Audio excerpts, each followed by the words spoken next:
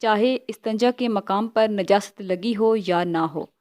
پھر بدن پر جہاں کہیں نجاست لگی ہو اس کو دھوئے اور پھر دونوں ہاتھوں کو اچھی طرح صابن وغیرہ سے دھو کر پورا وضو کرے۔ اہتمام کے ساتھ کلی کرتے وقت حلق میں پانی پہنچائے اور ناک میں اچھی طرح پانی پہنچائے۔ اگر یہ غسل فرض ہو تو وضو میں بسم اللہ کے سوا اور کوئی دعا نہ پڑھے۔ وضو کے بعد سر پر پانی ڈالے، پھر دائیں شانے پر اور اس کے بعد بائیں شانے پر اور پورے بدن کو اچھی طرح ملے۔ صابن وغیرہ لگا کر ملے یا ویسے ہی ملے تاکہ کوئی جگہ خشک نہ رہ جائے اور بدن بھی اچھی طرح صاف ہو جائے۔ پھر 2 مرتبہ اور اسی طریقے سے سارے بدن پر اچھی طرح پانی بہائے تاکہ کسی حصے کے خشک رہ جانے کا شبہ نہ رہے۔ پھر سارے بدن کو کسی کپڑے یا تولیے وغیرہ سے اچھی طرح پونچھ ڈالے۔ فرائض غسل۔ غسل میں صرف 3 فرض ہیں، ان میں سے اگر ایک بھی چھوٹ جائے تو غسل نہ ہوگا۔ نمبر 1، کلی کرنا۔ کلی کرنے میں یہ اہتمام کرے کہ پورے منہ میں حلق تک اچھی طرح پانی پہنچ جائے۔ نمبر 2، ناک میں پانی ڈالنا۔ نمبر 3، سارے بدن پر پانی پہنچانا تاکہ بال برابر بھی کوئی جگہ خشک نہ رہ جائے۔ بال کی جڑوں اور ناخنوں کے اندر بھی پانی پہنچانا ضروری ہے۔ سوال نمبر 4، طہارت کے بارے میں ایک آیت اور ایک حدیث بیان کیجیے۔ جواب، اسلام میں طہارت اور پاکیزگی کی اہمیت۔ اسلام میں طہارت اور پاکیزگی کو بنیادی اہمیت حاصل ہے کیونکہ اس کے بغیر کوئی عبادت قبول نہیں۔ یہ فقہ اسلامی کا پہلا باب ہے۔ طہارت پر جس قدر اسلام نے زور دیا ہے کسی اور مذہب نے اس قدر زور نہیں دیا۔ طہارت کی اسی اہمیت کے پیش نظر قرآن مجید نے جگہ جگہ اس کی ترغیب دی ہے۔ چنانچہ ارشاد ہوتا ہے سورہ توبہ کی آیت نمبر 108، واللہ یحب المطہرین۔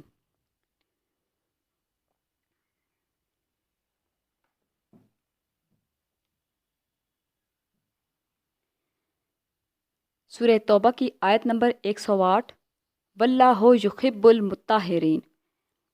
ترجمہ، اور اللہ تعالیٰ ان لوگوں سے محبت کرتا ہے جو خوب پاک صاف رہتے ہیں۔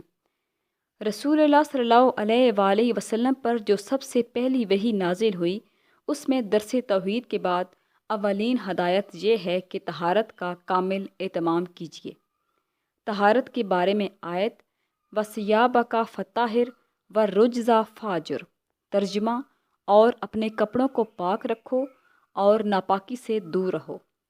رسول پاک صلی اللہ علیہ وآلہ وسلم خود تو طہارت اور پاکیزگی کی بے نظیر مثال تھے ہی، امت کے بھی آپ صلی اللہ علیہ وآلہ وسلم نے طہارت کی انتہائی تاکید فرمائی اور طرح طرح سے اس کی اہمیت واضح فرما کر پاک اور صاف رہنے کی ترغیب دی ہے۔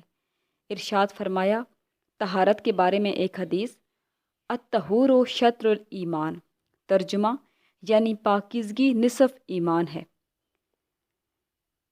اسلام صرف اللہ تعالیٰ کی عبادت کے وقت جگہ، جسم اور لباس کے پاک رکھنے پر زور نہیں دیتا بلکہ ہمہ گیر طہارت اسلام کا امتیازی نشان ہے۔ رسول پاک صلی اللہ علیہ وآلہ وسلم نے نہایت تفصیل کے ساتھ طہارت اور پاکیزگی کے احکام بتلائے، طریقے سمجھائے اور خود عمل کر کے سمجھانے اور ذہن نشین کرانے کا حق ادا کر دیا۔ پس ہر مسلمان کے لیے لازم ہے کہ وہ ان احکامات کو جانے، یاد کرے اور ان کے مطابق اپنے ظاہر و باطن کو پاک کرے۔ سوال نمبر 5، طہارت کے کیا فوائد ہیں؟ جواب، طہارت کا مطلب، طہارت عربی زبان کا لفظ ہے جس کے معنی ہیں صفائی اور پاکیزگی۔ طہارت 2 قسم کی ہوتی ہے، ایک جسمانی صفائی اور دوسری روحانی صفائی۔ جسمانی صفائی سے کیا مراد ہے؟ جسمانی صفائی سے مراد ہے سارے جسم کی صفائی، بدن، ہاتھ، پاؤں، منہ اور بال صاف ہوں، جسم کے اندرونی ڈھانپے ہوئے اعضاء بھی صاف ہوں، لباس صاف پہنا ہوا ہو۔ روحانی صفائی سے کیا مراد ہے؟ روحانی صفائی سے مراد ہے دل کی صفائی، یعنی آدمی کفر و شرک، گناہ و گمراہی کی نجاستوں سے پاک ہو، پاکیزہ خیالات اور صاف ستھری سوچ رکھتا ہو۔ طہارت کے فوائد۔ دونوں قسم کی طہارت کے بہت سے فوائد ہیں۔ جسمانی طہارت کے فوائد: نمبر 1، عبادت کے قابل۔ عبادت کرنے، خاص طور پر نماز ادا کرنے کے لیے جسم، لباس اور جگہ کا صاف ہونا ضروری ہے۔ اگر ان میں سے کوئی بھی چیز نجاست سے آلودہ ہو تو نماز نہیں ہوتی۔ نمبر 2، صفائی صحت کی ضامن ہے۔ گندے جسم اور گندے کپڑوں میں بیماریاں پھیلانے والے جراثیم اور بیکٹیریا پیدا ہوتے ہیں۔ اکثر بیماریاں انسان کے گندا رہنے سے پیدا ہوتی ہیں۔ صاف ستھرا رہنے والے لوگ صحت مند اور توانا رہتے ہیں۔ نمبر 3، اللہ تعالیٰ صاف ستھرے لوگوں کو پسند کرتا ہے۔ اللہ تعالیٰ بھی صاف ستھرے لوگوں کو پسند کرتا ہے۔ قرآن پاک کا ارشاد ہے، وَاللَّهُ يُحِبُّ الْمُطَّهِّرِينَ۔ ترجمہ: اور اللہ تعالیٰ صاف ستھرے لوگوں کو پسند کرتا ہے۔ نمبر 4، صاف ستھرا آدمی پرکشش ہوتا ہے۔ لوگ صاف ستھرے آدمی سے بات کرنا اور اس کے پاس بیٹھنا اور اسے اپنے پاس بٹھانا پسند کرتے ہیں، جبکہ گندے آدمی سے لوگ نفرت کرتے ہیں۔ نمبر 5، پاکیزگی ایمان کی علامت ہے۔ رسول پاک صلی اللہ علیہ وآلہ وسلم نے فرمایا، الطہور شطر الایمان، یعنی صفائی نصف ایمان ہے۔ روحانی طہارت کے فوائد۔ نمبر 1، عرفان الہی حاصل ہوتا ہے۔ دل میں پاکیزہ جذبہ رکھنا اور ذہن میں اچھی سوچ رکھنا روحانی طہارت کہلاتا ہے۔ انسان کا دل جیسے جیسے پاکیزہ اور نیک جذبات کا منبع بنتا جاتا ہے، ویسے ویسے اسے عرفان الہی حاصل ہوتا جاتا ہے۔ نمبر 2، عبادات کے حقیقی مقصد کا ذریعہ۔ ایک مسلمان عبادات کا اصل ثواب و اجر اسی وقت حاصل کر سکتا ہے جب وہ اپنے دل و دماغ کو پاکیزہ بنا لیتا ہے۔ پھر اسے نماز پڑھنے میں بھی سرور آتا ہے اور روزہ رکھنے میں بھی روحانی تسکین حاصل ہوتی ہے۔ نماز اور روزہ اس وقت مشقت اور فاقہ ہی رہتا ہے جب اس کے پیچھے پاکیزہ دل و دماغ نہ ہو۔ دل و دماغ کی پاکیزگی کیسے پیدا ہوتی ہے؟ پاکیزہ اور حلال رزق سے پیدا ہوتی ہے۔ نمبر 3، قرب الہی کا ذریعہ۔ جب انسان کی عبادات سنور جاتی ہیں تو پھر اسے قرب الہی حاصل ہونا شروع ہو جاتا ہے۔ پھر ایک حد ایسی آتی ہے کہ وہ اللہ تعالیٰ کا مقبول بندہ بن جاتا ہے۔